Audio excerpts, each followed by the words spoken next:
Okay, so welcome to the Coach's Carousel, where we talk all things athletics from the front office to the field. My name is Gus St. Fort, and as always, I'll be your host as we take this journey into athletics together.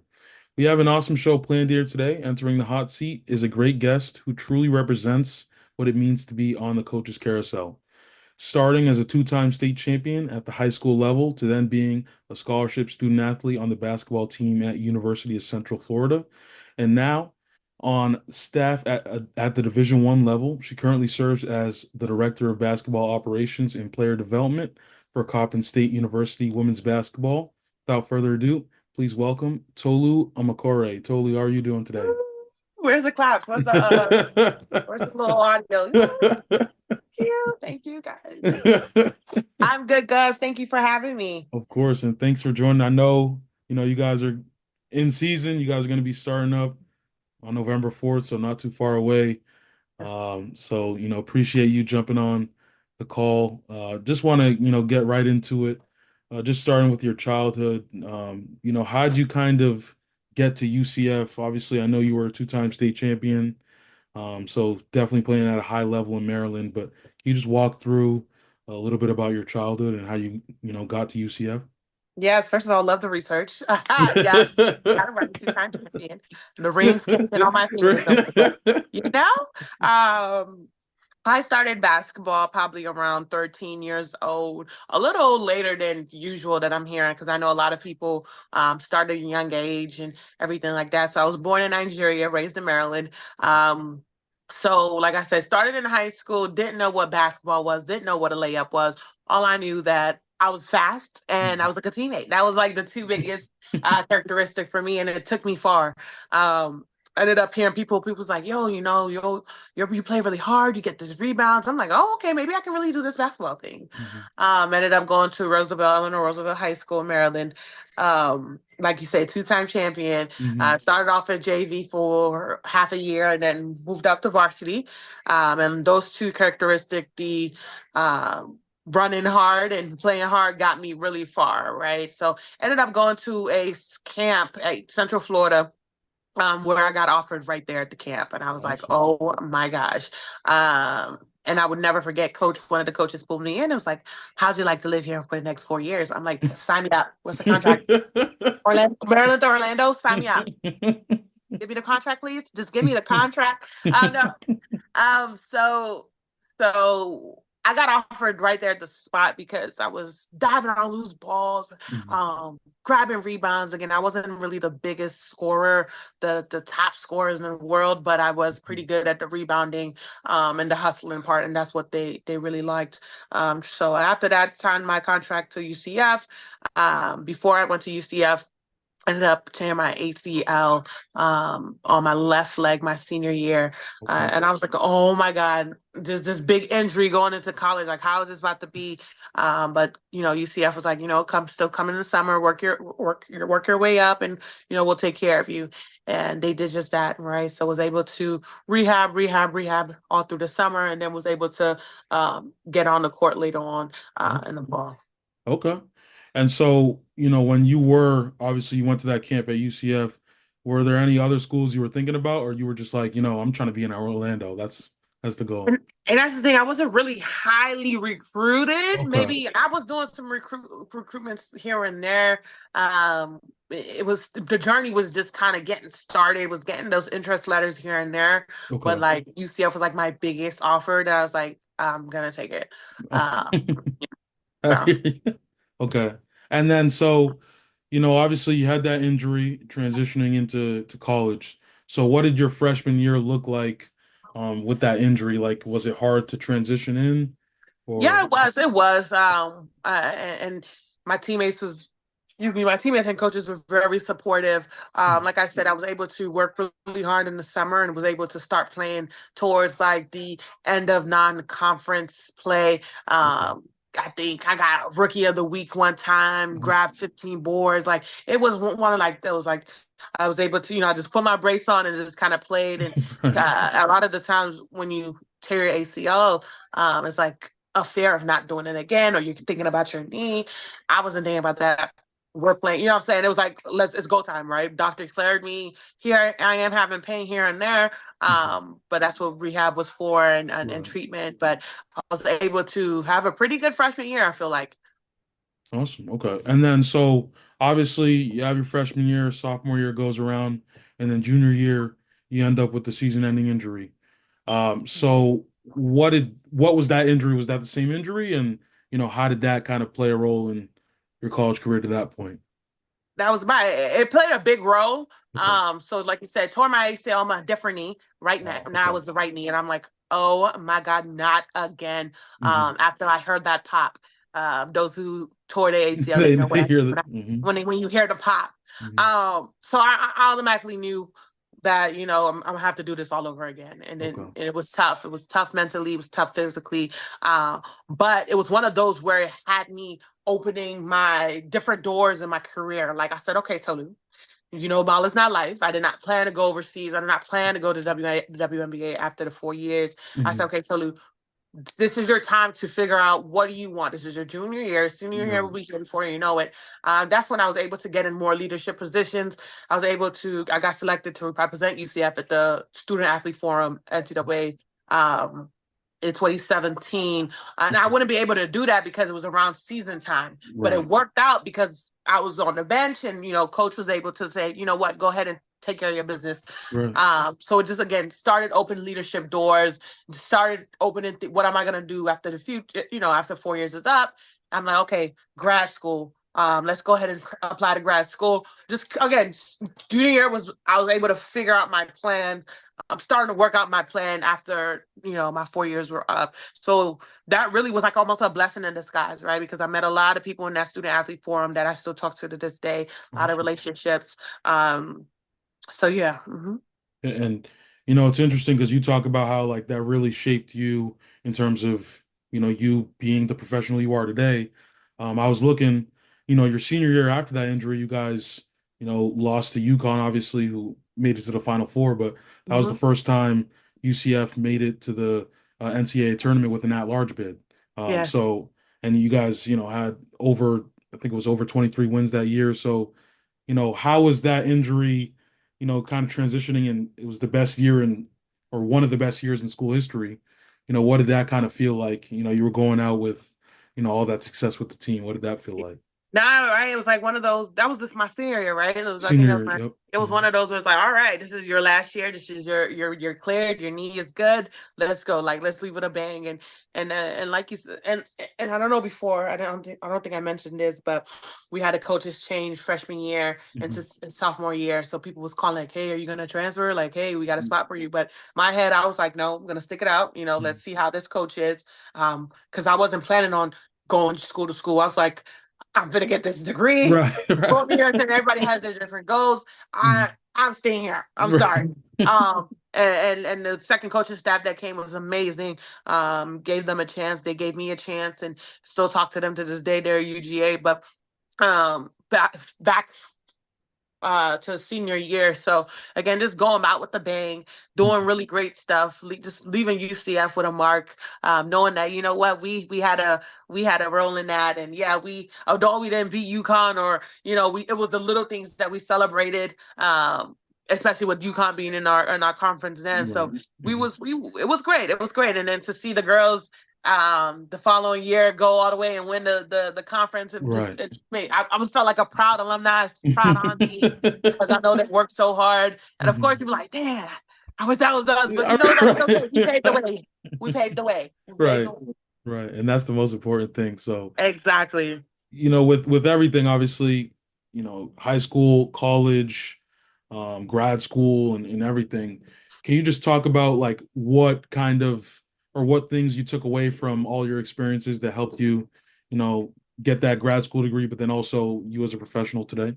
Um, that's a really good question. I think the number one thing is the relationships that I've built. I'm honestly like just looking back, I've gained a lot of great friendships, even the people in my grad program, I can still call them up. The ones that were good at Excel, I'm like, yo, how do you do that thing on Excel? Yeah, I know I can Google it, but it was just like, I know somebody who can help me a little bit faster. So being able to call different people, everybody's in different professions, right? So again, being able to pick other people's brain, and still have that friendship. Again, I just love that whole part of my journey was just the relationship that has built the sisterhoods, the brotherhood, and the professional friends. As far as like just leadership as well, leadership qualities is helped me shape me to the person I am now today, and being able to, and I'm still learning, right? Still learning, still getting opportunities to expand my leadership. By how I, how I do things, Mhm. how I make decisions. I'm just moving on up. So yeah, I hope Awesome. that answered your question. Yeah, that was a great answer. That was a great answer. Thank you, thank you. So obviously you're in your role now. You're in the MEAC with the Coppin State, obviously. So can you Mhm. just, talk about what a typical day looks like in your role during the season? Yeah, that's a Dobo director of ops. It's like almost like glue, right? And I knew coming into this, I didn't want to be a coach. That was Hmm. one thing I always said. I can't be a coach. But when I say that, I felt like I'm too goofy, Hmm. not really knowing the X's and the O's. Like I'm just more. I'm not like, But Hmm. I'm like, you know what? I can be a director of ops. Like I can. I do love planning. I do love the day to day. I do love, what I'm saying, putting a smile on people's faces. So ended up coming to this position. It was like a word of mouth position too. We could Hmm. talk about that a little bit later, but my day to day is almost like, again, just being that glue of the team, Right. making sure everybody's good, making sure coach is taken care of, anything that he needs, and then making sure the staff is taken care of, and then of course the players are taken care of, right? Awesome. Right now, we've got less than a month before, literally, yeah, less than a month before we kick off, and Mhm. being able to just make sure contracts are set in place, make sure hotels are good, make sure we know where we're eating on the road. Again, those little logistic things.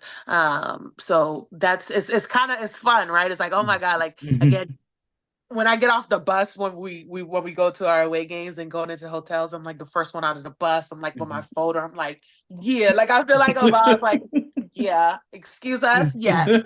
It's me. You want to talk to me? Yes, I'm the one that got the contract. It's me who you want to speak with.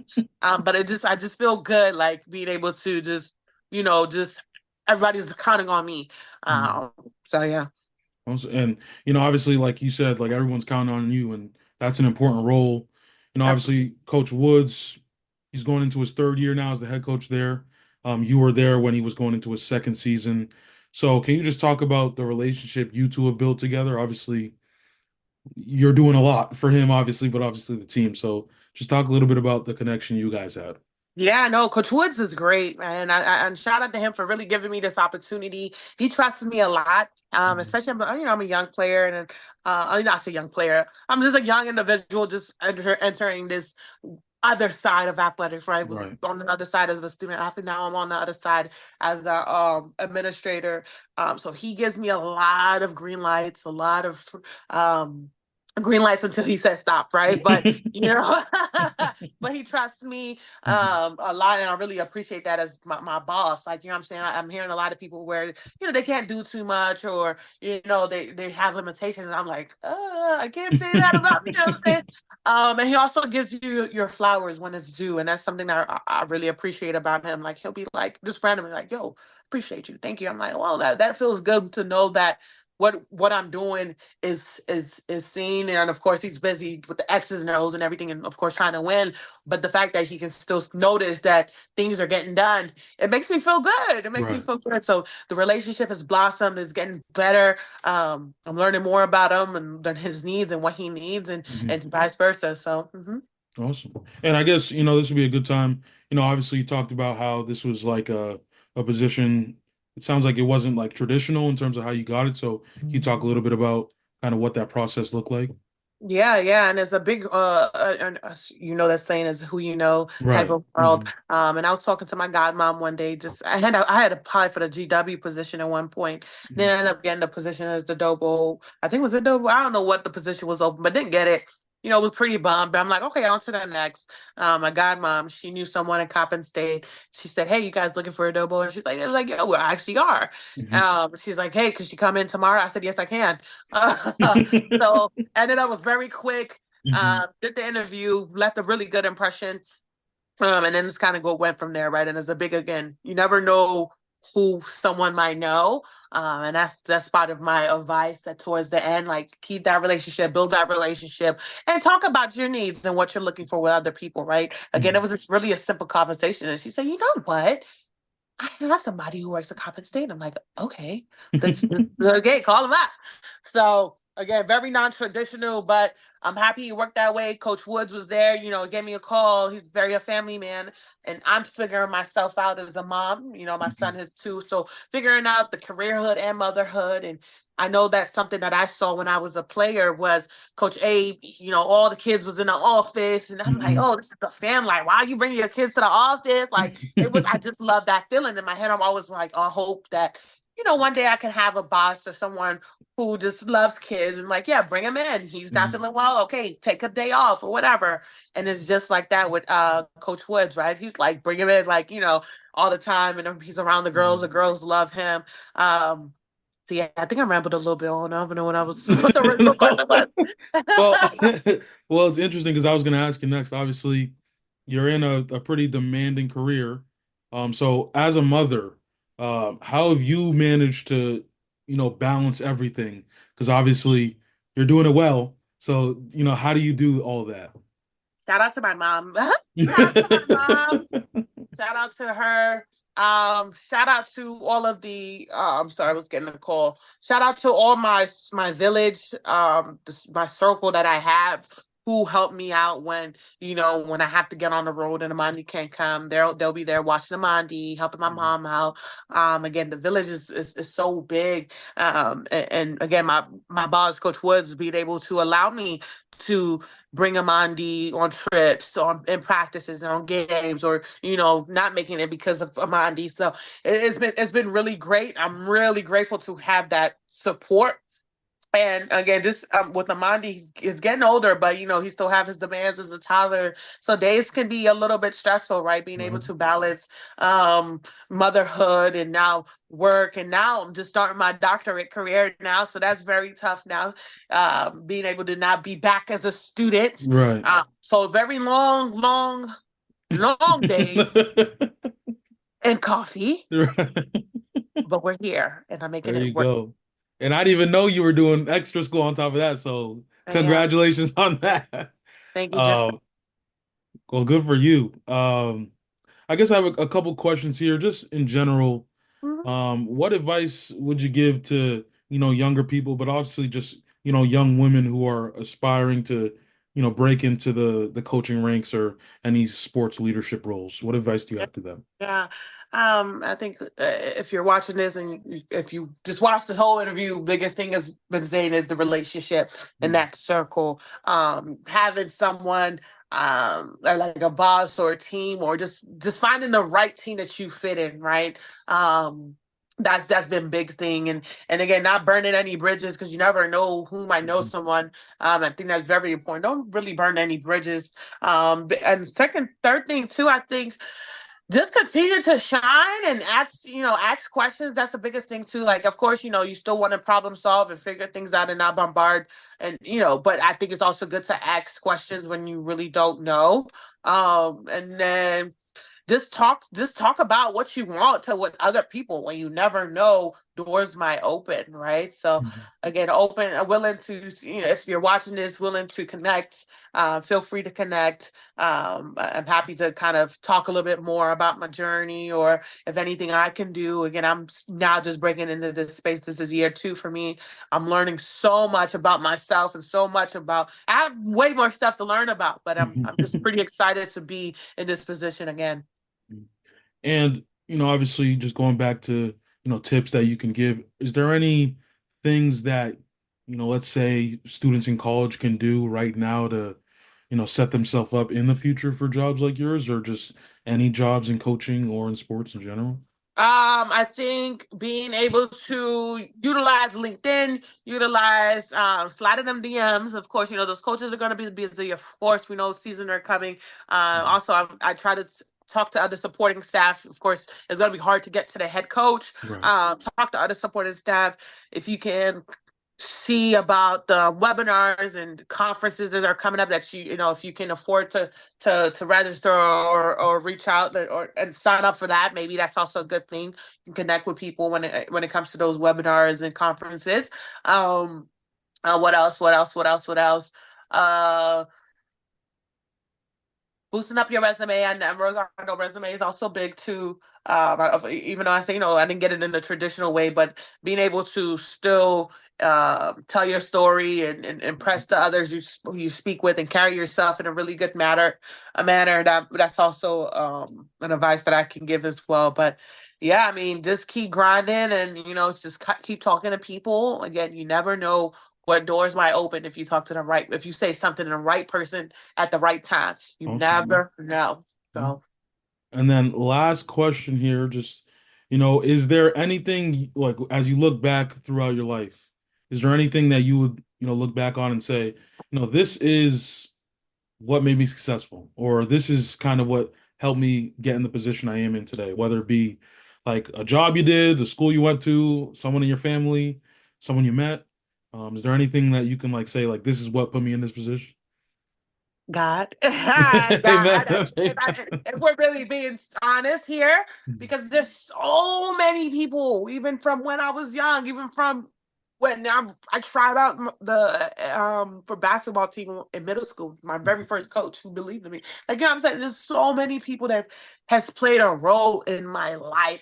The list is so long, I can't even mention everyone that has helped me where I am today. Is not that one person, is not that one thing. I think the biggest thing too is just my personality as well has taken me a very long way, being able to be personable and connect and be the person I am, goofy and just being able. I don't know that I think that has taken me so far. Is just who I am, right? Mhm. Being respectful and just being able to just talk to someone and relate. And even if I don't relate, being able for them make them feel comfortable around me. And not to brag on anything. I really just think it's my personality took me Mhm. far.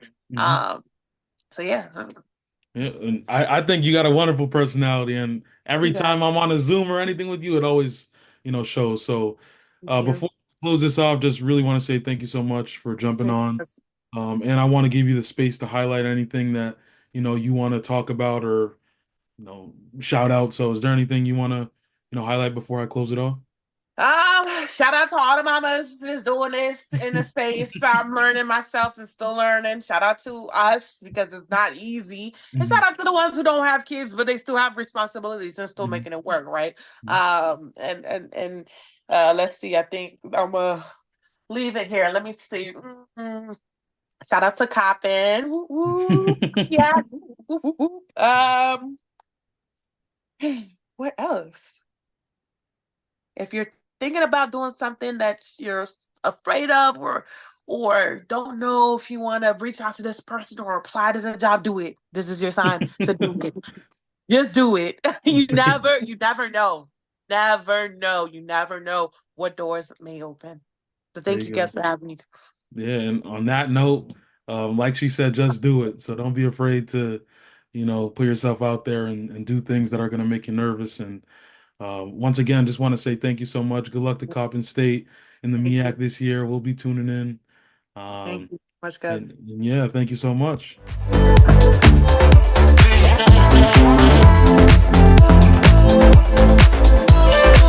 Yeah.